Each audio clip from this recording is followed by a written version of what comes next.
নমস্কার, welcome to পুতুল ভান্ডারিস kitchen. আজকে কুমড়োর একটা খুবই সহজ কিন্তু সুস্বাদু রান্না আপনাদের সঙ্গে শেয়ার করব।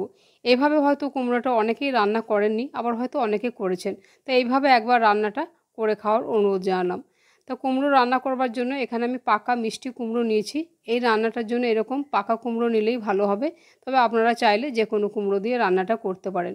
কুমড়োটা কাটার আগে খুব পরিষ্কার করে ধুয়ে নিয়েছি, কেন কুমড়োটা কাটার পর আর আমি ধোবো না। আর এই কুমড়োটা ওজনে প্রায় আমার 300 গ্রাম কুমড়ো আছে। আপনারা আপনাদের প্রয়োজন মতো কুমড়োটা নিয়ে নেবেন। তো কুমড়োটা প্রথমে আমি এইভাবে বড় বড় টুকরো করে কেটে নিচ্ছি। আজকের রান্নাটা যদি ভালো লাগে প্লিজ একটা লাইক, শেয়ার, কমেন্ট করবেন। আর আপনি যদি আমার চ্যানেলে নতুন বন্ধু হয়ে থাকেন প্লিজ আমার চ্যানেলটিকে সাবস্ক্রাইব করে আপনি আমার পাশে থাকবেন। কুমড়োটা বড় বড় টুকরো করে কেটে নিয়েছি। এখন কুমড়োটা খোসা ছাড়িয়ে নিয়ে একেবারে এইভাবে একটু সরু সরু করে কুমড়োটা কেটেছি। খুব বেশি সরুও করিনি, আবার খুব বেশি মোটা মোটা ডুমো ডুমো করেও কাটিনি। এরকমভাবে কাটলে রান্নাটা দেখতে ভালো লাগবে, তাই এরকমভাবেই কেটে নিতে হবে কুমড়োগুলো আজকে রান্নার জন্য। আজকে যে আমি কুমড়োটা রান্না করব, সামান্য একটু পোস্ত দিয়ে রান্নাটা করব, খেতে অসাধারণ লাগে, দেখতেও দুর্দান্ত লাগে। তা রান্নার জন্য একটা ফ্রাইং প্যান বসিয়ে দিয়েছি। ফ্রাইং প্যানের মধ্যে আমি দিয়ে দিচ্ছি টেবিল চামচে 2 চামচ পরিমাণে সর্ষের তেল। তেল যখন ভালো গরম হয়ে যাবে, চা চামচে হাফ চামচ পরিমাণে দিয়ে দিচ্ছি কালো জিরে। দুটো শুকনো লঙ্কাকে এইভাবে একটু ছোটো ছোটো করে কুচিয়ে আমি কেটে রেখেছি, কোচানো শুকনো লঙ্কাটা দিয়ে দিচ্ছি। আপনারা চাইলে এর মধ্যে কাঁচা লঙ্কাও দিতে পারেন, আমি আর কাঁচা লঙ্কা এখন দিলাম না। তাই এই ফোড়নটাকে কয়েক সেকেন্ড একটু নাড়াচাড়া করে নিচ্ছি। যখন ফোড়নটা থেকে খুব সুন্দর গন্ধ বেরোবে তখন কেটে রাখা কুমড়োগুলো দিয়ে দিচ্ছি। আর চা চামচে হাফ চামচ পরিমাণে দিয়ে দেবো হলুদ। এখন মাঝারি আঁচে কুমড়োটাকে কিছুক্ষণ নাড়াচাড়া করব।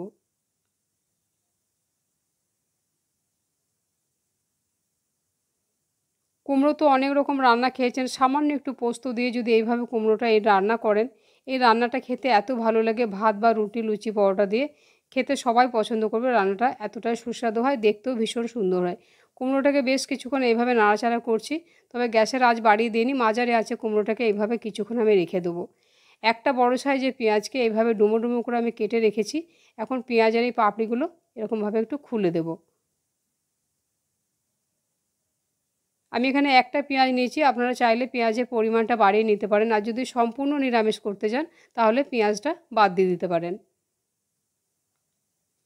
পেঁয়াজগুলোকে এভাবে খুলে নিয়েছি। কুমড়োটা আমি কম আঁচে একটু বসিয়ে রেখেছিলাম, আবার একটু নাড়াচাড়া করছি। কুমড়োগুলো হালকা হালকা কালার হয়ে এসছে। এই রান্নাটার মধ্যে কোনো রকম জল পড়বে না, তাই মাঝারি আঁচে কুমড়োটাকে রান্না করতে হবে। তবে এই রান্নাটা আমি ঢাকাও দেবো না, ঢাকা দিলে কুমড়োগুলো একেবারে ভেঙে নরম হয়ে যাবে। কুমড়োগুলো যেন এরকম গোটা গোটাই থাকে, তার জন্য ঢাকা না দিয়েই রান্নাটা করতে হবে। একটা মিডিয়াম সাইজের টমেটোকে এইভাবে মোটা মোটা ডুমো ডুমো করে কেটে রেখেছি, টমেটোটাকে দিয়ে দিলাম। টমেটোটা দেওয়ার পরও কম আঁচে এটাকে কিছুক্ষণ নাড়াচাড়া করব।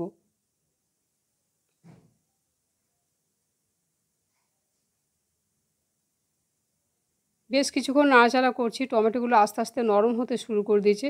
তবে টমেটোগুলো একেবারে ম্যাশ করে দেবো না, টমেটোগুলো যেন এরকম একটু গোটা গোটায় থাকে। এখন আমি যে পেঁয়াজটা কেটে রেখেছিলাম, কেটে রাখা পেঁয়াজটা দিয়ে দিলাম। সামান্য কয়েক টুকরো এখানে দিয়ে দেবো ক্যাপসিকাম। এখন সমস্ত কিছু আবারও বেশ ভালোভাবে নাড়াচাড়া করে একটু হালকা করে ভাজা ভাজা করে নেব।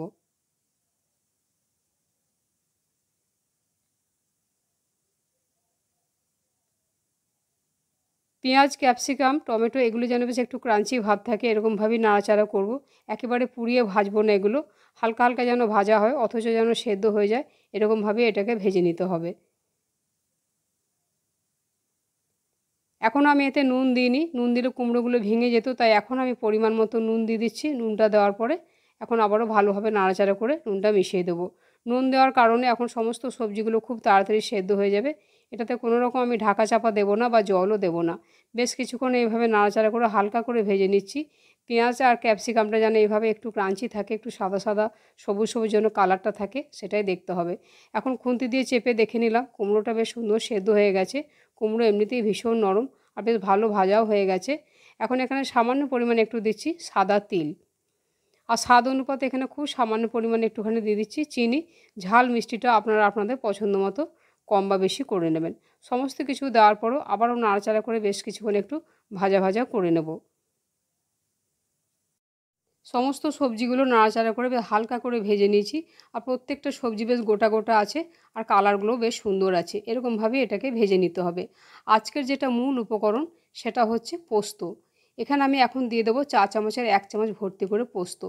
কুমড়ো ভাজা তো আপনারা অনেকে অনেক রকমভাবে করে খেয়েছেন। এইভাবে যদি না করে থাকেন, আমার মতো করে এইভাবে একদিন কুমড়ো ভাজাটা করে দেখবেন। যারা কুমড়ো একেবারে খেতে চায় না তারা এই কুমড়ো ভাজাটা চেয়ে চেয়ে খাবে। আর এই রান্নাটা রুটি, লুচি, পরোটা সব কিছুর সঙ্গেই খেতে একেবারে দুর্দান্ত লাগে।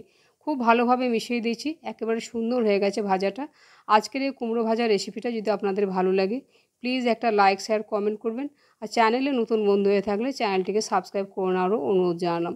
রান্নাটা সম্পূর্ণ দেখার জন্য ধন্যবাদ। তাহলে আবার অন্য কোনো দিন দেখা হবে অন্য কোনো রেসিপিতে। সবাই ভালো থাকবেন। নমস্কার।